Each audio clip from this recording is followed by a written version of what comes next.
अस्सलाम वालेकुम everyone, welcome to phone world live. This is Saad Ahmad और आज मैं करूंगा Xiaomi Redmi 9 का कंप्लीट रिव्यू। अनबॉक्सिंग वीडियो आपने देख ली होगी, इस चैनल पर हमने काफ़ी पहले अपलोड कर दी थी। अगर नहीं देखी तो उसका मैं डिस्क्रिप्शन में लिंक भी डाल दूंगा, आप वो जाकर देख सकते हैं। तो अनबॉक्सिंग वीडियो में हमने इस डिवाइस की प्राइस भी रिवील की थी, विच इज़ 27,500, यानी कि पाकिस्तान में आपको ऑनलाइन और ऑफलाइन मार्केट्स में मिल जाएगा। मी स्टोर की अपनी वेबसाइट पर भी अवेलेबल है 27,500 रुपये के अंदर, जो कि आई थिंक 27,500 रुपये के लिहाज से बहुत अच्छी एक ऑप्शन है। और स्पेशली ये 25 से 30 हज़ार की रेंज या 35,000 तक की रेंज में काफ़ी ज़्यादा अच्छे फ़ोन्स अवेलेबल हैं आजकल मार्केट में। लेकिन ये फ़ोन आई थिंक काफ़ी अच्छी ऑप्शन है, स्पेशली इतनी प्राइस रेंज में, क्योंकि स्पेशली अगर इसके प्रोसेसर पॉइंट ऑफ व्यू से जो इसके चिपसेट इसके अंदर आपको मिल रहे हैं, यानी कि मीडियाटेक का Helio G80 का चिपसेट आपको इसके अंदर मिल रहा है, जिसके परफॉर्मेंस कंपेरेटिवली बाकी फ़ोन्स जो कि इतनी प्राइस रेंज में आपको मिल रहे हैं उनसे काफ़ी ज़्यादा बेटर है। और जितना मैंने इस फ़ोन को यूज़ किया, मैंने फील किया कि परफॉर्मेंस के साथ साथ आई थिंक ये चिपसेट डिज़ाइन किया गया स्पेशली गेमिंग के लिए भी, क्योंकि हाई परफॉर्मेंस गेमिंग के लिए स्पेशली इतनी प्राइस में जितने फ़ोन्स आते हैं उनके अंदर इतना स्मूथ गेम प्ले मैंने नहीं फील किया जितना इस डिवाइस के अंदर मैंने एक्सपीरियंस किया। एंड गाइस, वन थिंग जो कि स्मार्टफोन में सबसे ज़्यादा यूनिक है, that is the IR blaster, जो कि इस फ़ोन के ऊपर अवेलेबल है, जो कि इतनी प्राइस रेंज में एटलीस्ट मैंने और किसी भी स्मार्टफोन में नहीं देखा। तो I think this is the most unique feature, specially इतनी प्राइस रेंज में इसी स्मार्टफोन में आपको IR ब्लास्टर मिलेगा। मतलब आप इस फ़ोन के थ्रू अपने TV अप्लायंसेज या ACs वगैरह कंट्रोल कर सकते हैं, मतलब आप इस फ़ोन को यूज़ कर सकते हैं as a remote. And secondly, इस फ़ोन की बैटरी से मैं काफ़ी ज़्यादा हैरान हुआ हूँ। एक तो इस फ़ोन के अंदर बहुत ज़्यादा बड़ी बैटरी अवेलेबल है, जो कि 5020 mAh, यानी कि तकरीबन 5000 mAh की बैटरी, बहुत बड़ी बैटरी है। एक तो पूरा कंज्यूम होने में भी बहुत ज़्यादा टाइम लगाती है, और ये फ़ोन फास्ट चार्जिंग भी सपोर्ट करता है, 18 वाट तक की फास्ट चार्जिंग सपोर्ट करता है, जो कि इतनी प्राइस रेंज में आई थिंक बहुत कम फ़ोन सपोर्ट करते हैं। बाकी ये फ़ोन मेरी नज़र में इतनी प्राइस रेंज में आई थिंक डिजर्व करता है, और one of the best phone है जो कि इतनी प्राइस रेंज में आपको मिलेगा मार्केट में। सो फर्स्ट ऑफ ऑल, अगर आप डिज़ाइन की तरफ गौर करेंगे तो आप बैक पर देख सकते हैं इसकी कैमरा प्लेसमेंट, जो कि मुझे काफ़ी ज़्यादा मिलती जुलती लग रही है रेडमी की Note 9 सीरीज़ से। Redmi Note 9, Note 9 Pro, Note 9S, उसकी भी कैमरा प्लेसमेंट तकरीबन सिमिलर ही थी।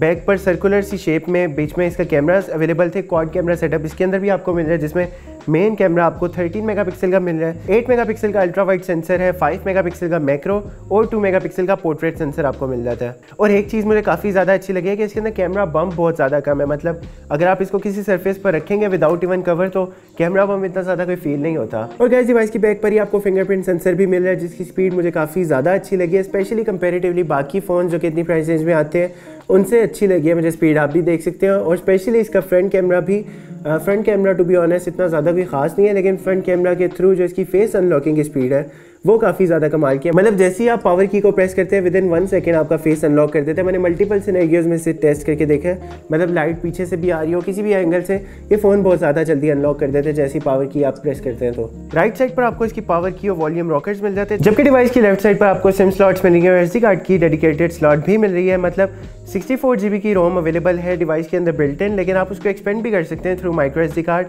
अगर आप चाहें तो। टॉप पर आपको मिलता है कि इसके सेकेंडरी माइक, और इसके साथ IR ब्लास्टर भी आपको मिल रहा है, जिसके थ्रू आप अपने TV ACs वगैरह कंट्रोल कर सकते हैं। मतलब आप इस फ़ोन को एज अ रिमोट यूज़ कर सकते हैं। बॉटम में आपको डिवाइस के 3.5 mm की ऑडियो जैक, इसके प्राइमरी माइक, टाइप C की पोर्ट मिलती है, 18 वाट तक की फास्ट चार्जिंग सपोर्ट करती है, और इसके साथ इसके स्पीकर्स भी मिल रहे हैं। वाइल डिवाइस का डिस्प्ले आपको फुल HD का डिस्प्ले मिल रहा है, यानी कि तकरीबन 1080x1600 के रेजोल्यूशन के साथ फुल HD का रेजोल्यूशन है, जो कि 400 निट्स की ब्राइटनेस को सपोर्ट करते हैं। और ब्राइटनेस भी मुझे इस फ़ोन की अच्छी लगी है, मतलब आप इस फ़ोन को धूप में भी बहुत ईजिली यूज़ कर सकते हैं, मतलब ब्राइटनेस पॉइंट ऑफ व्यू से आपको कोई इशू नहीं होगा। और टू बी ऑनेस्ट, मुझे इस फ़ोन की ये बहुत अच्छी बात लगी कि आपको इतनी प्राइस रेंज में फ़ोन तो काफ़ी अच्छे मिल रहे हैं बाकी मार्केट में, लेकिन उसके अंदर डिस्प्ले बड़ा मिल जाता है, लेकिन आपको full HD resolution selective devices में मिल रहा है, जिनमें से ये डिवाइस भी आपको एक ऐसी डिवाइस मिल रही है जिसके अंदर आपको फुल HD का रेजोल्यूशन भी मिल रहा है और अच्छा रेजोल्यूशन है, डिस्प्ले भी शार्प है। और मुझे याद पड़ता है रिसेंटली मैंने अनबॉक्स की है सैमसंग की A21s डिवाइस को, जिसके अंदर आपको डिस्प्ले तो तकरीबन इतना ही मिल रहा है, लेकिन वो HD का रेजोल्यूशन है, HD+ का रेजोल्यूशन है।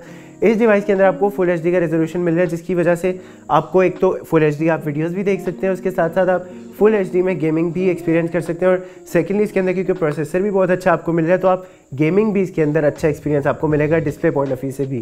And when it comes to software and gaming performance of the phone, तो फर्स्ट ऑफ ऑल मैं आपको बता दूं, फोन के अंदर आपको मिलता है लेटेस्ट एंड्रॉइड वेरिएंट 10 EMUI 11 के साथ, और EMUI एक्सपीरियंस मुझे काफ़ी ज़्यादा अच्छा लगा। इनफैक्ट इसके अंदर वो सारे फीचर्स अवेलेबल हैं लेटेस्ट एंड्रॉइड के, जैसे डार्क मोड भी। बाकी 4 GB की रैम अवेलेबल है, 64 GB की रोम है, 64 GB को आप एक्सपेंड भी कर सकते हैं थ्रू माइक्रो SD कार्ड अगर आपको चाहिए तो। और रैम के बारे में मैं स्पेशली बता दूं, एक तो इसके अंदर प्रोसेसर भी बहुत ज़्यादा अच्छा है और रैम भी बहुत ज़्यादा इजीली मैनेज करती है, यानी कि 4 GB की रैम। आप इसके अंदर मल्टीपल एप्लीकेशंस भी एट अ टाइम खोलेंगे तब भी 4 GB की रैम भी बहुत ईजिली मैनेज कर रही होती है एप्लीकेशंस को, क्योंकि स्पेशली इसके अंदर चिपसेट भी बहुत ज़्यादा अच्छा अवेलेबल है। हाई परफॉर्मेंस के लिए चिपसेट डिजाइन किया गया है, मतलब specially when it comes to gaming. तो आप पबजी की परफॉर्मेंस भी देख सकते हैं इसके अंदर। मैं वन HD के अंदर पबजी काफ़ी ज़्यादा देर तक खेली, मुझे बिल्कुल भी लैग फील नहीं हुआ और बहुत कम डिवाइसेस में से ये फ़ोन जिसके अंदर इतनी प्राइस रेंज में स्पेशली इतनी ज़्यादा अच्छी परफॉर्मेंस हो पबजी की। और मैं स्पेशली रिकमेंड करूँगा उन लोगों के लिए फ़ोन जो कि इतनी प्राइस रेंज में, मतलब 25 से 30 हज़ार की रेंज में कोई फ़ोन ढूंढ रहे हैं स्पेशली फॉर गेमिंग, जिनकी डिमांड हो कि गेम उनकी काफ़ी ज़्यादा स्मूथ चले, तो आई थिंक ये फ़ोन उन फोन्स में से एक है। And yes, performance point of view से तो मुझे इस फ़ोन से बिल्कुल भी कोई इशू नहीं हुआ। एंड स्पेशली इस फ़ोन की बैटरी भी इस फ़ोन की 5000 mAh की बैटरी, बहुत बड़ी बैटरी है जो कि कंज्यूम होते थे, मतलब 1.5-2 दिन आप बहुत ज़्यादा इजीली निकाल सकते हैं इस फ़ोन के साथ। And when it comes to charging, तो चार्जिंग भी, क्योंकि फ़ोन बहुत कम फ़ोन में से ऐसे है स्पेशली इतनी प्राइस रेंज में जो कि फास्ट चार्जिंग को भी सपोर्ट करता है, 18 वॉट की फास्ट चार्जिंग। लेकिन हाँ, ये फास्ट चार्जर आपको बॉक्स में नहीं मिलेगा, क्योंकि बॉक्स के अंदर आई थिंक 10 वॉट का फास्ट चार्जर आपको इसके बॉक्स में मिलेगा। अगर आपको फास्ट चार्जिंग चाहिए तो आपको मार्केट से 18 वॉट का फास्ट चार्जर परचेज करना पड़ेगा। बाकी when it comes to cameras, तो टू बी ऑनेस्ट मुझे फ़ोन के कैमरास की परफॉर्मेंस सेटिस्फैक्ट्री ही लगी है, मतलब बहुत ज़्यादा आउट क्लास नहीं है स्पेशली कंपेयर टू बाकी फ़ोन जो कि इतनी प्राइस रेंज में आ रहे हैं। उनके cameras I think better perform करेंगे। डे लाइट में तो इसकी परफॉर्मेंस अच्छी है, इंडोर के अंदर भी ठीक है, लेकिन when it comes to low light तो बैक कैमरास की परफॉर्मेंस भी एंड स्पेशली फ्रंट कैमरा की परफॉर्मेंस भी बहुत ज़्यादा ख़राब हो जाती है। हाँ, एक अच्छी बात ज़रूर है कि बैक कैमरा और फ्रंट कैमरा दोनों 1080p तक की रिकॉर्डिंग सपोर्ट करते हैं, लेकिन दोनों के अंदर मुझे लो लाइट परफॉर्मेंस पे जब बात आती है तो काफ़ी ज़्यादा ग्रेनी और नॉइजी और कैमरा काफ़ी ज़्यादा लैग करना शुरू हो जाता है। तो yes, I think when it comes to camera, अगर आप स्पेशली कोई फ़ोन ढूंढ रहे हैं जो कि कैमरा परफॉर्मेंस बहुत अच्छी दे आपको, तब आई थिंक ये फ़ोन मैं आपको रिकमेंड नहीं करूँगा, क्योंकि मार्केट में इतनी प्राइस रेंज में और अच्छे फ़ोन्स हैं जो कि आपको अच्छे कैमरास प्रोवाइड कर देते हैं। स्पेशली फ्रंट कैमरा आपको 13 मेगापिक्सल का एटलीस्ट इतनी प्राइस रेंज में आपको मिल जाता है, जो कि इस फ़ोन के अंदर आपको 8 मेगापिक्सल का मिल रहा है।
So guys, this was all about Xiaomi Redmi 9 और to be honest मुझे फ़ोन काफ़ी ज़्यादा कमाल का लगा, specially when it comes to performance. तो आई डोंट थिंक मार्केट में अभी कोई इतनी ज़्यादा अच्छी परफॉर्मेंस देने वाला फ़ोन अवेलेबल है इतनी प्राइस रेंज में।